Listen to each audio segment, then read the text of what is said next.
Sarah, une survivante de 35 ans confrontée à de graves difficultés financières, a vu sa vie basculer après un accident de voiture presque fatal.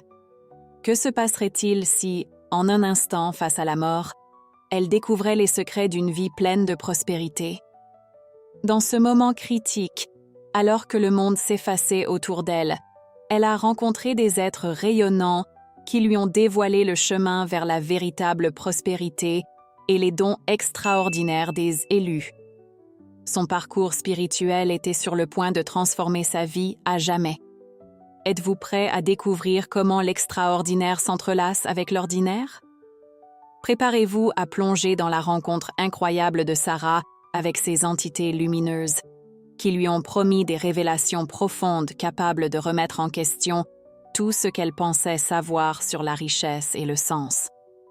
Mais que va-t-elle révéler sur les dons mystiques réservés aux élus?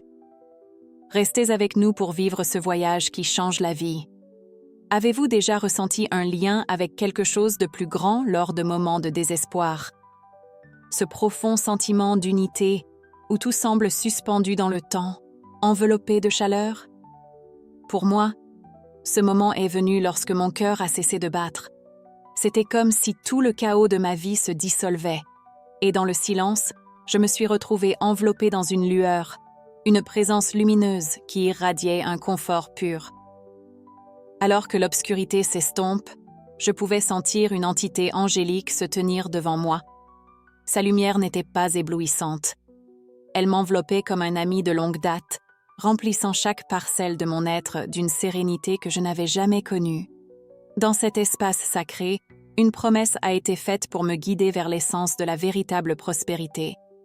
Je me souviens d'avoir ressenti une flamme d'espoir s'éveiller en moi, vacillant doucement mais sûrement, illuminant les ombres qui s'accrochaient à mon âme depuis trop longtemps. Dans ce moment éphémère, j'ai ressenti un tourbillon de révélations autour de moi. L'entité m'a chuchoté, douce mais puissante, que la prospérité n'est pas seulement une abondance matérielle, mais un état d'être, tissé d'amour, de connexion et de but. Mes luttes passées avec l'instabilité financière et le tumulte incessant de mon cœur ont commencé à s'estomper dans le décor de cette nouvelle compréhension. Dans les profondeurs du désespoir, j'ai réfléchi. La véritable chaleur nous trouve souvent. Je réalisais maintenant que ce que je percevais comme des obstacles étaient en réalité des moments préparant mon esprit pour cet éveil très particulier. Chaque difficulté me formait, me dirigeant vers cette rencontre déterminante. C'était comme si ma souffrance avait servi un but plus grand, me façonnant en un vaisseau capable de porter le poids de cette profonde compréhension. Cet être angélique illuminait le tissu de l'existence et sa voix résonnait profondément en moi. Je compris que mon voyage ne se limitait pas à ma vie physique. Il faisait partie d'un continuum plus vaste, une tapisserie divine de croissance et d'illumination. Je commençais à comprendre que l'univers ne récompense pas simplement le succès matériel, mais nourrit ceux qui s'alignent avec la vérité de leur âme, qui savent que la véritable prospérité naît d'un lieu d'authenticité et d'amour. Quelle est la véritable définition de la prospérité révélée par cet être angélique? Alors que je me tenais là, baignée dans sa lumière, je savais que je n'avais qu'effleuré la surface de cette révélation.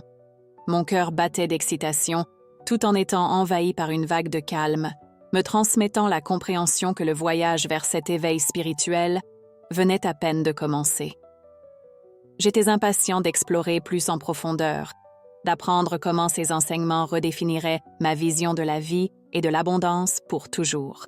Alors que je poursuivais mon chemin, enivrée par les couleurs vibrantes et les arômes envoûtants du jardin, je me sentais dans un espace sacré où chaque pétale et chaque feuille transmettèrent des messages destinés rien que pour moi. Tout à coup, alors que je vagabondais, chaque fleur semblait chuchoter des secrets de l'univers. Leur voix délicate flottait dans l'air, résonnant profondément en moi, m'éveillant à une nouvelle compréhension selon laquelle la prospérité est une tapisserie tissée à partir des fils de la gratitude, de l'équilibre et de l'amour. En m'arrêtant à côté d'un souci vivant, une chaleur douce m'enveloppait comme une étreinte réconfortante. J'entendais son murmure dans mon cœur, gratitude. Cette fleur m'a ouvert les yeux sur la beauté de l'instant présent, m'apprenant que reconnaître et apprécier même les plus petits dons de la vie pouvait nourrir ma sensation d'épanouissement. Je voyais presque chaque pensée de gratitude comme une fleur qui s'épanouissait, révélant la magie de chaque expérience que j'avais souvent négligée. Il est devenu évident que la véritable abondance commence par apprécier ce que nous avons plutôt que de toujours désirer davantage. En continuant le long du sentier sinueux, mon regard a été attiré par une rose parfaitement équilibrée, ses pétales d'un mélange harmonieux de rouge et de blanc. Cette fleur dégageait une énergie paisible qui m'incitait à réfléchir à l'importance de l'équilibre, non seulement dans ma vie personnelle, mais aussi dans le contexte émotionnel plus large de l'existence. Je comprenais maintenant que la prospérité signifiait aussi prendre soin de mon bien-être, trouver un équilibre entre travail et loisirs, et cultiver des relations saines qui soutiennent et élèvent mon esprit. À ce moment-là, j'ai réalisé à quel point j'avais souvent négligé cet équilibre essentiel dans ma quête de succès. En m'enfonçant plus profondément dans le jardin, un lilas éclatant a attiré mon attention avec son parfum doux et enivrant. Cette fleur m'a appris l'essence de l'amour que j'avais pour moi-même et celui que je cultivais avec les autres. Il est devenu clair que la prospérité est une énergie qui coule librement lorsqu'elle est enracinée dans un amour et une connexion authentique. En comprenant cela, j'ai commencé à voir comment mes liens avec la famille, les amis et même des inconnus nourrissaient mon esprit, créant une richesse bien plus grande que tout gain financier. Que vont nous apprendre ces principes sur la vie et l'abondance? Je sentais que l'exploration ne faisait que commencer, éveillant en moi une curiosité pour explorer les profondeurs cachées de la prospérité qui dépassent largement ma compréhension précédente. Je devais lâcher prise sur tout ce que je pensais savoir sur le succès. À cet instant, oscillant entre la vie et l'au-delà, je sentais mes anciennes croyances s'effondrer autour de moi. Les vérités éclatantes que l'entité partageait commençaient à pénétrer mon être, déplaçant mon attention du tangible à l'éthéré. Je me souviens de la lourdeur pesante des définitions matérielles de la prospérité. Et pourtant, dans cette légèreté de l'imminente séparation, quelque chose de miraculeux était en train de fleurir dans mon cœur. Alors que la réalité de mes problèmes financiers se dissipait en arrière-plan, l'entité dévoilait une tapisserie radieuse reliant les fils d'un épanouissement émotionnel et d'une richesse spirituelle. Il est devenu étonnamment clair. La véritable prospérité se nourrit d'abondance dans des relations sincères, des rires partagés autour d'une table, et de ces petits moments fugaces de joie qui colorent nos vies. J'ai commencé à comprendre que le succès ne se mesurait pas à la taille de mon compte bancaire ou à ce qui était inscrit sur ma carte de visite. C'était bien plus profond, bien plus significatif. Dans mes interactions avec les autres, j'avais souvent ressenti un désir ardent, un besoin profond de me connecter et d'être compris, mais j'étais piégée dans un paradigme qui associait valeur et richesse. L'être spirituel m'a éclairée sur cette vérité. J'aurais presque pu entendre sa voix douce et résonnante appeler depuis les profondeurs de mon esprit. Ressens l'abondance dans le rire d'un ami, la sérénité d'un coucher de soleil et la chaleur d'une étreinte partagée. J'ai compris que j'avais manqué une pièce essentielle de mon propre puzzle spirituel. La profondeur de cette révélation m'a profondément touchée. C'était comme si le brouillard de mes anciennes habitudes s'était dissipé, me permettant de voir le monde sous un nouveau jour. Soudain, le frisson du succès était devenu lié à des moments de connexion. L'exaltation d'une conversation authentique, la sérénité d'une réflexion tranquille. La prospérité se révélait comme un état d'esprit d'abondance qui circulait dans ma vie, plutôt qu'une simple série de chèques à encaisser. Elle se manifestait à travers la générosité, la compassion et une appréciation des plaisirs simples de l'existence. Chaque seconde qui passait me faisait sentir plus libre, plus en phase avec un chemin que je commençais à peine à découvrir. J'envisageais une nouvelle réalité où le succès dépasserait les critères habituels, où l'enrichissement émotionnel et la résonance spirituelle seraient mes véritables guides. Quel bonheur de réaliser que chaque expérience partagée, chaque acte aléatoire de bonté était une manifestation de prospérité dans sa forme la plus authentique. En contemplant cette nouvelle perspective, une voix intérieure me murmura « Ma vision du succès pouvait-elle vraiment changer? Quelle richesse m'attendait si j'adoptais pleinement cette nouvelle manière de penser? » Chaque bourgeonnement de curiosité en moi me poussait à explorer plus en profondeur, à saisir l'essence même de ce que signifie s'épanouir simplement en étant et en me connectant à la beauté qui m'entoure. Le potentiel semblait illimité, ouvrant des portes vers un avenir que je n'avais même pas osé imaginer, un avenir promettant une richesse émotionnelle au-delà de tout ce que j'aurais pu rêver. Cette apparition lumineuse dégageait une présence apaisante qui calmait mon âme. À mesure qu'elle s'approchait, son éclat m'enveloppait, infusant mon esprit d'une tranquillité indescriptible.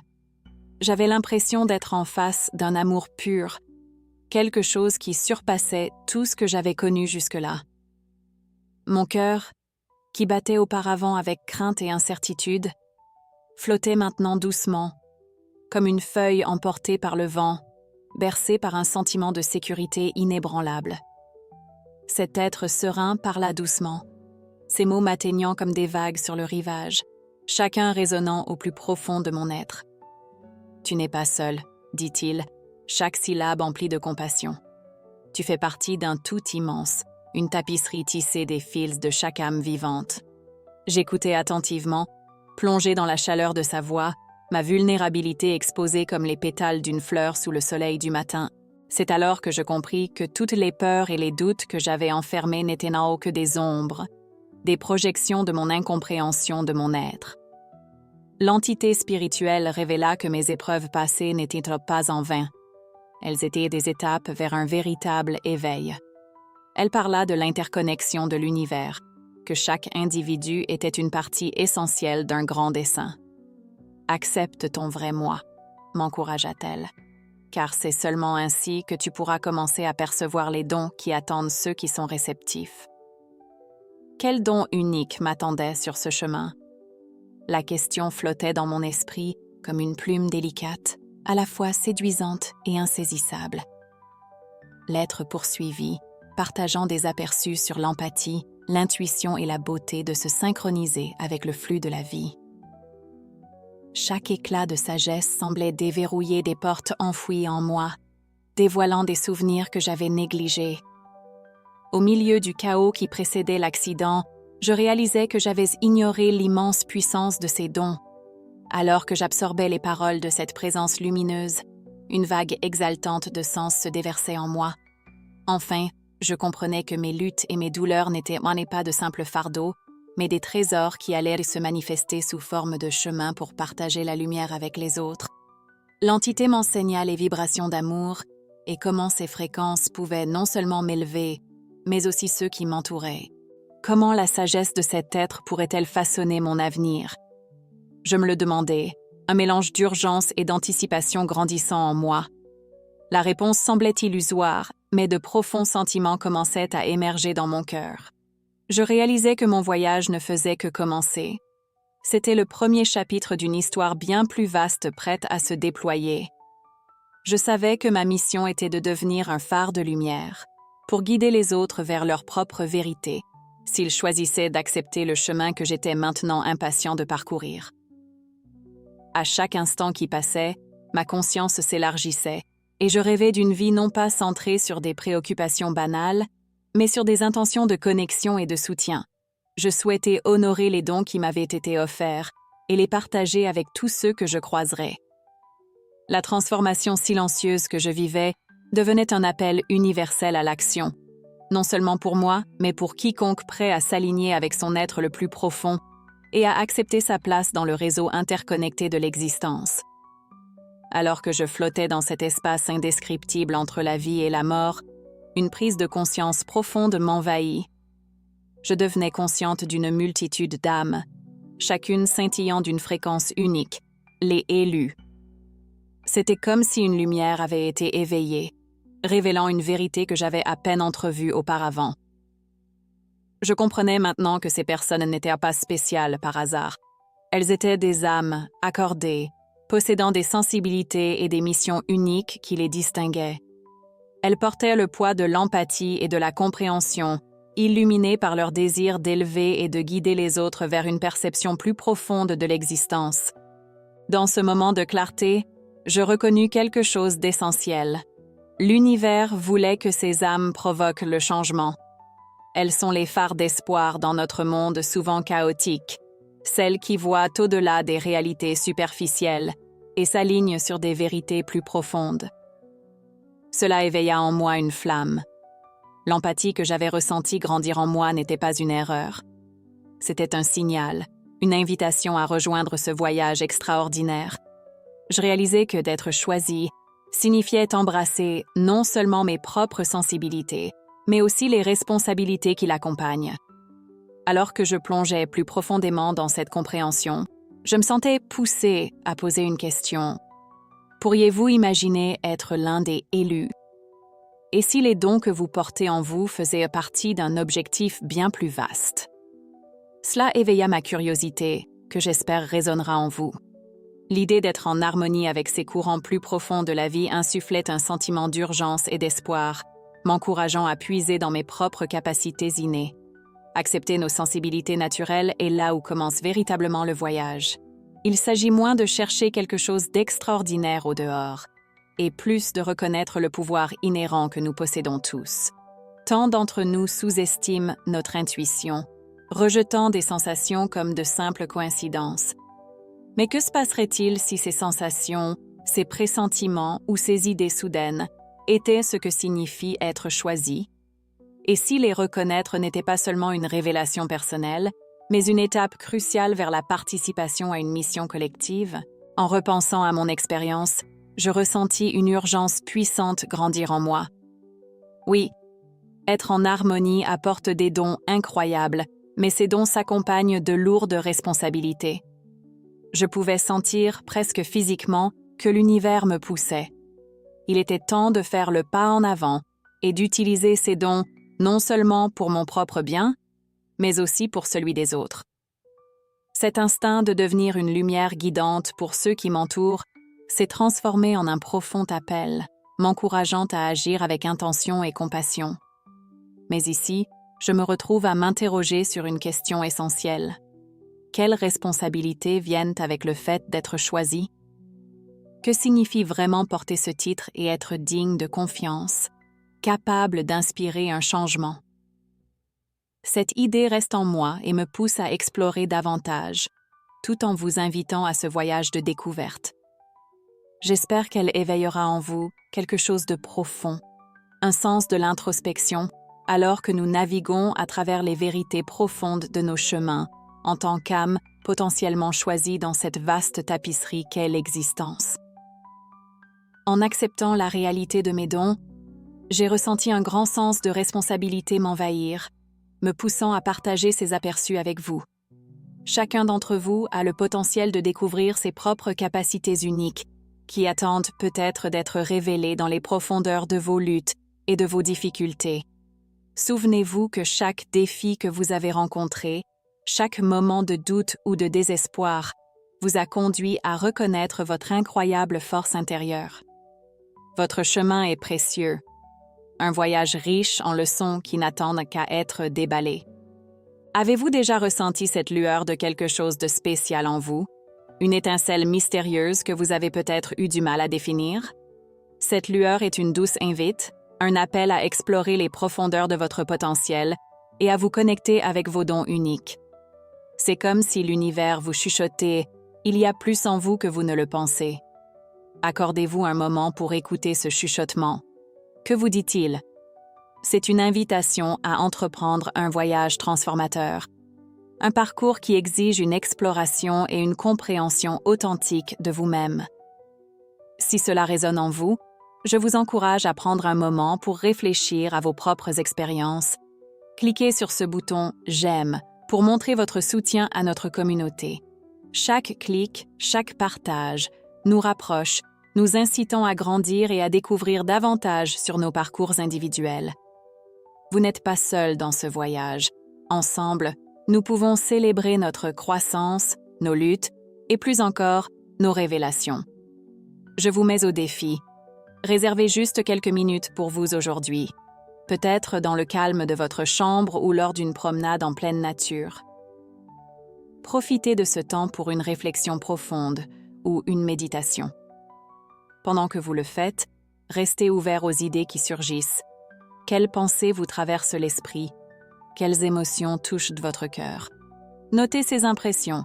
Elles pourraient être les graines de vos dons spirituels, attendant patiemment que vous les cultiviez. Merci de partager ce voyage avec moi et de me permettre de vous guider à travers le paysage complexe de la découverte. Alors que vous continuez votre exploration, restez curieux et bienveillant envers vous-même. Acceptez les dons uniques qui font partie de votre existence. N'oubliez pas que votre parcours est précieux, non seulement pour vous, mais pour le monde. Jusqu'à la prochaine fois, embrassez vos dons et continuez à briller intensément dans un monde qui a désespérément besoin de votre lumière.